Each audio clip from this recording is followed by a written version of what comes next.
سلام به شما که دوستتان داریم بی قید و شرط با هر نژاد و قومیت و در هر کجای این کره زیبا که زندگی میکنید. در این ویدیو میخوام در مورد بزرگترین غده بدن صحبت بکنم که خیلی ساکته، خیلی آرامه، دردی نداره و شما هم نمیتونید تشخیص بدید چه وقتی حالش خوبه چه وقتی حالش بده، مگر این ویدیو رو ببینید و علائمی رو که من خدمت شما میگم اینها رو بدونید که مربوط میشه به اختلالات این غده بزرگ محبوب به نام کبد.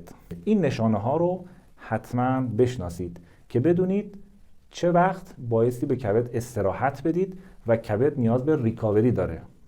کسانی که کبد چرب دارند اینها متوجه نمیشن که کبدشون چرب شده و معمولاً برنامه‌های غلط و سبک زندگی نادرستشون رو ادامه میدن تا کبد صداش در بیاد و آثار و نشانه‌هایی رو در واقع در بدن نشون بده که اون موقع دیگه داره در واقع کبد هشدار میده و این نشانه‌های هشدار دهنده اینها رو ما باید بدونیم. وقتی کبد چرب میشه از گرید 1 تا گرید 4 هرچه جلوتر بریم بافت کبد مخدوشتر و نامتعادلتر میشه و یک سری آثاری داره و نشانه‌هایی داره. اگر کبد دچار ویروس بشه، یعنی یک سری ویروس ها به کبد حمله بکنن مثل ویروس های هپاتیت، این هم یک سری آثاری رو ایجاد میکنه. اولین نشانه خارش های پوستی هست. زمانی که خارش های غیر طبیعی در پوست ایجاد بشه یعنی اینکه یک اتفاقی در کبد افتاده. پس به این علامت بایستی توجه بکنیم و بدونیم احتمالاً یک سری چربی ها در کبد انباش شده. البته خارش های پوستی همیشه به این معنی نیست که کبد دچار مشکل هست، ولی یکی از نشانه های هشدار دهنده میتونه باشه. اگر از این نشانه هایی که خدمت شما توضیح میدم 2 تا 3 تا با هم توأم شد، قطعاً بدونید که مشکل مال کبد هست و بایستی به کبد رسیدگی بکنید با روش‌های بسیار ساده که در انتهای ویدیو خدمت شما خواهم گفت. نشانه دوم زرد شدن غیر طبیعی پوست و سفیده چشم هست. زمانی که پوست ما شروع میکنه به زرد شدن یه نشانه هست. نشانه از اینه که بیلیروبین در خون بالا رفته و بیلیروبین ماده زرد رنگی هست که از تجزیه هموگلوبین به دست میاد و زمانی که این ماده در خون زیاد بشه این در واقع یک سری آثاری رو در تن ایجاد میکنه که زردی پوست رو به همراه خواهد داشت و نشان دهنده یک اختلال در کبدی میتونه باشه. نشانه بعدی مشکلات کبدی مثل کبد چرب یک نشانه ساده‌ای داره خدمت شما میگم. زمانی که شما از حمام میایید بیرون بعد از نیم ساعت لاله گوشتون رو دست بزنید، اگر لاله گوشت چرب بود این نشان دهنده این هست که کبد شما در واقع چربیش افزایش پیدا کرده و بایستی به فکر کبدتون باشید. نشانه بعدی هم سفیدی زیر لب هست. یک دور لب‌های انسان زمانی که یک خط سفید رنگی ایجاد میشه این هم نشانه‌ای میتونه باشه از در واقع هشدارهای کبد. نشانه بعد ادرار تیره و مدفوع روشن هست. زمانی که این اتفاق میفته یعنی اختلال و فشاری در کبد وجود داره و این نمیتونه که صفرا رو به اندازه کافی در روده ها ترشح بکنه و صفرا که عامل رنگدهی به مدفوع هست، یعنی در واقع همون بیلیروبین و مواد صفراوی که وارد روده میشه، اینجا دچار اختلال شده یا اینکه داره از سمت ادرار دفع میشه. این باعث میشه که تغییرات رنگ در ادرار و مدفوع ایجاد بشه که شما میتونید با دیدن این علائم سریع در واقع توجه خودتون رو به کبد بیشتر کنید و برید سراغ پاکسازی کبد. علامت بعد درد سمت راست شکم، حالت بی اشتهایی، خستگی مفرط و حالت تهوع. این علائم هم میتونه نشان از مشکلات و فشارهای کبدی باشه. علامت بعدی مشکلات کبدی بزرگی بیش از حد سینه در آقایون هست. این هم نشانه مشکلات کبدی هست. و یک نشانه دیگه هم خدمت شما بگم به عنوان نشانه آخر. عزیزانی که تغییر شخصیت پیدا میکنند، یعنی افکارشون عوض میشه، یک دفعه تغییر سیستم فکری دارن، گاهی وقتها به خاطر اینه که سموم در بدنشون خوب در واقع دفع نمیشه و کبد دچار اختلال شده و این سم باقی مانده در خون روی مغز اثر میکنه و این باعث میشه که فرد میبینید دچار یک سری تغییرات ناگهانی، عصبانیت‌های آنی و یک سری اختلالات رفتاری میشه. بنابراین اینها عزیزان بسیار ساده هست ولی بسیار مهمه، چرا که ما وقتی که مثلا مواجه میشیم با نوجوانها و جوانهایی که به سن بلوغ میرسن و تو اوج گرمی هستن، ترشحات کبدشون، ترشحات صفرا بالا هست، میبینید اینها عصبانیت‌های آنی دارن، از کوره در میرن و یک سری تغییرات شخصیتی خیلی زیادی درشون ایجاد میشه. همه اینها در واقع میتونه با یک برنامه غذایی مناسب و یک سری رسیدگی‌هایی به کبد اصلاح بشه و تا حد زیادی ما میتونیم خودمون طبیب خودمون باشیم و اینجا نقش خانم‌های خانه‌دار از نقش متخصصین حتی مهمتر و پررنگتره و من همیشه میگم آشپزخونه خودتون رو داروخانه بکنید، یعنی غذای شما دوای شما باشه. یکی از نشانه‌های خستگی و فشار کبد عزیزان خشکی دهان هست. کسانی که خیلی احساس خشکی دهان دارن اینها بدونن علت در کبد هست. عزیزان بهترین راهکارهایی که برای اصلاح کبد، تمام بیماری‌های کبد میتونیم انجام بدیم، اول باید به کبد استراحت بدیم. یعنی کبد ما میگه قربون دستت، تو فقط به من استراحت بده، من خودم کار خودم رو انجام میدم. اجازه پاکسازی و استراحت. حالا چطوری اجازه بهش بدیم؟ یک، غذاهای پرحجم و پرچرب رو از رژیم غذاییمون کم کنیم. فرآورده‌های حیوانی و غذاهایی که برای هضم اونها نیاز به ترشح زیاد صفرا هست، اینا رو از رژیم غذاییمون کم بکنیم. و در یک دوره درمانی 1 ماهه تا 40 روزه عزیزان ما مشکلات حاد کبدی رو به لطف خدا درمان کردیم با همین دستورات ساده‌ای که خدمت شما میگم. پس در طول دوره درمان که حدوداً 1 ماه تا 40 روز هست، فرآورده‌های حیوانی رو به حداقل برسونید. تخم مرغ، لبنیات و گوشت‌ها. اکثر غذاهاتون غذاهای آبپز، غذاهای گیاهی و میوه‌جات و مغزجات و اینها باشه بر اساس نوع رژیم غذایی که متناسب شما هست. این قدم اول.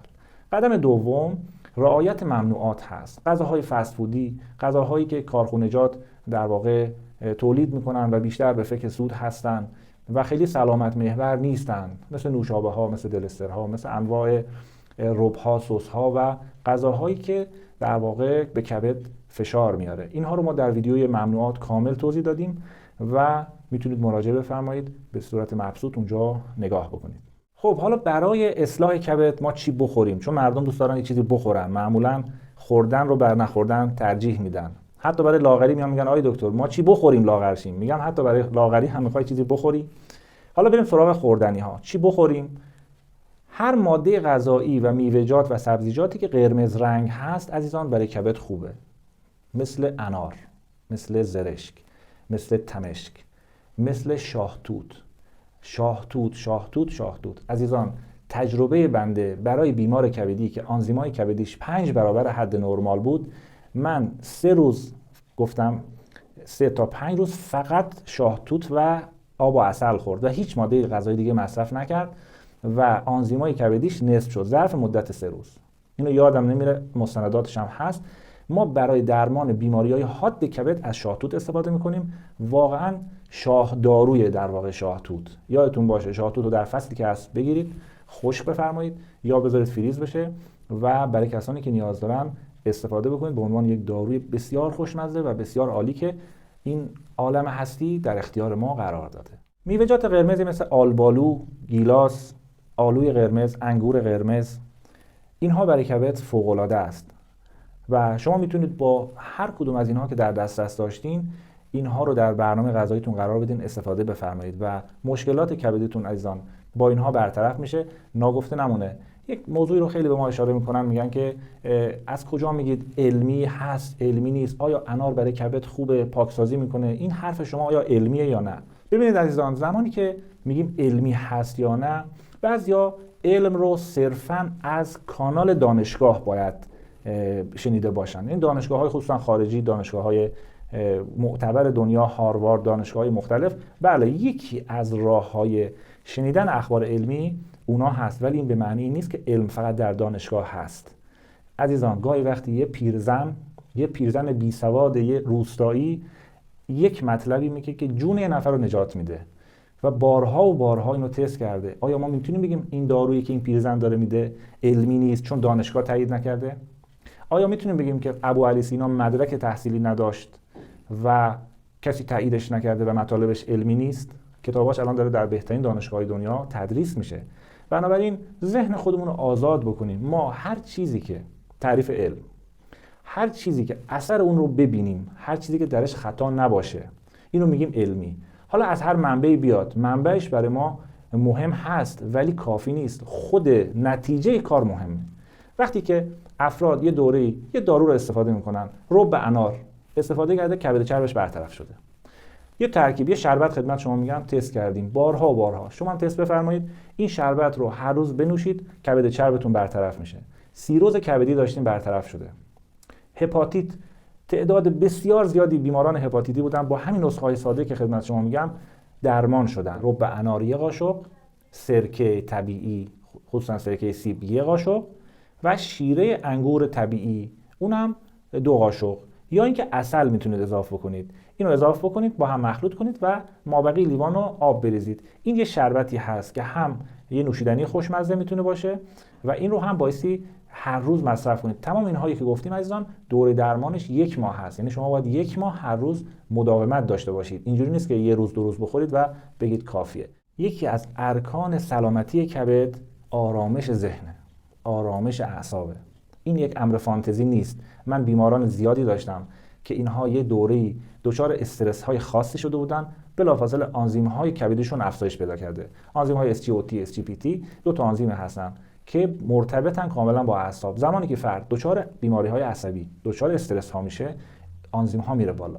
در ادبیات ما که خیلی زیبا مثلا گاهی وقتی به هم میگن جگرم خون شد یا اشاره میکنن به جگرم، عشقم، کبد، این در واقع در هم ادبیات عرب هست هم ادبیات فارسی از این اصطلاحات استفاده میکنن. اینها نکاتی درش هست، انگار کبد ما یک مرکزی هست مرتبط با روحیات ما. بنابراین هرچه ما آرامتر باشیم کبد ما در واقع میتونه خودشو بهتر بازسازی کنه. که باز من در اینجا برای که شما به راهکارهای آرامش ذهن بپردازید میتونید از چنل‌های آرامش ذهن و کنترل ذهن پروفسور دانش استفاده بفرمایید. مطالب بسیار عالی خدمت شما اونجا ذکر کردم. در طول دوره درمان افراد نباید دچار یبوست بشن، بایستی غذاهای ملین استفاده بکنید. البته در این رژیم غذایی که اکثر غذاهاتون گیاهی باشه خود به خود فیبر کافی وارد بدن میشه و اجازه یبوست نمیده. یبوست مانع سمزدایی کبده، چون سموم کبد از طریق صفرا وارد روده میشه و دفع میشه. بنابراین لازم هست که افراد غذاهای ملین استفاده بکنن که در این زمینه ویدیو یبوست رو هم میتونید ببینید. من برای درمان بیماری‌های کبد عزیزان با همین چیزای ساده، شاید به ظاهر خیلی ساده باشه ولی انقدر بیماران زیادی رو درمان کردم که خودشون تعجب میکردن که چطور ممکنه با این روش‌های ساده درمان بشن. خاکشیر میدادیم برای گوارش و برای پاکسازی کبد. روغن مصرفی فقط با زیتون باشه در طول این مدت. آرامش باید داشته باشن تا حدی که امکان داره. و مورد بعدی که برای کبد خیلی مهم هست استفاده کردن از قند و شکرهای مصنوعی هست. اینم خیلی مهمه، در طول دوره درمان اینو استفاده نکنید. یکی از مواد خیلی خوب برای کبد زردچوبه هست.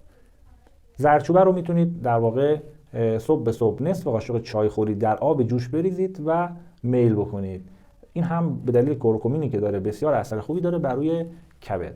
دمنوش مناسب هم برای این افرادی که مشکلات کبدی دارن، چای و قهوه رو حذف بفرمایید و به جای اون میتونید از دمنوش بابونه استفاده بکنید یا ترکیبی از دمنوش لیمو عمانی، لیمو ترش تازه رو میتونید برش بزنید، دم بکنید به همراه یک تیکه زنجبیل یا یک مقدار کمی دارچین. اینها هم میتونه کمک بکنه به عنوان یک دمنوش خوب برای کبد. بهتر از اینها زرشک هست، دمنوش زرشک رو دم بکنید و میل بکنید. یک نسخه هم خدمت شما میگم به عنوان حسن ختام. این نسخه برای بیماری‌های حاد کبد، اینو میتونید در کنار اون نسخه شاهتوت که گفتم اگر شاهتوت گیرتون نیومد این نسخه رو یک نسخه خانگی ساده درست بکنید و استفاده بکنید. فوق العاده اثر بخشه، هم برای کسانی که دیابت دارن هم برای کسانی که حتی سیروز کبدی دارن، یعنی کبدشون از گرید 3 دیگه عبور کرده، هم برای کسانی که هپاتیت کبد دارن و اینها میتونن از این فرمول استفاده بکنن. فرمول بسیار ساده است. اگر به در اختیار داشتین، فصل پاییز هم هست، به هم هست، 4 عدد به، میوه به. اگر نبود به جای میوه کدو سبز یا کدو خیاری، کدو مسما، 4 عدد به باشه بهتره. به رو بگیرید بخار پس کنید. بعد از بخار پس کردن یعنی لهش کنید، بکوبینش. بعد سرکه سیب طبیعی، سرکه سیب در مغازه نه، اون سرکه هایی که در واقع از تخمیر میوه‌جات ایجاد شدن، درست شده، از اونها استفاده بکنید. سرکه سیب رو بریزید طوری که این یک در واقع روی این 4 تا رو بگیره و بذارید بجوشه. بجوشه یک ترکیب یک نواختی که شد، این رو بذارید در یک ظرف شیشه‌ای داخل یخچال. صبح، ظهر و شب یه قاشق از این استفاده بکنید. هم قندو میاره پایین، هم کبد چرب رو رفع میکنه، هم برای پاکسازی عروق از رسوبات چربی فوق‌العاده عالی هست. عزیزان تمام ویدیو رو که گوش دادین، یک طرف این نسخه که گفتم، یک طرف این نسخه رو امتحان بکنید. سالهای ما داریم از این استفاده میکنیم و بیماران زیاد با همین ترکیب ساده مشکلشون برطرف شده. مشکلات کبدیتون رو با روش‌های غذایی و ساده برطرف بکنید و مرحله بعد سراغ داروها برید، چه داروهای گیاهی چه شیمیایی. اول غذا، بعداً دوا.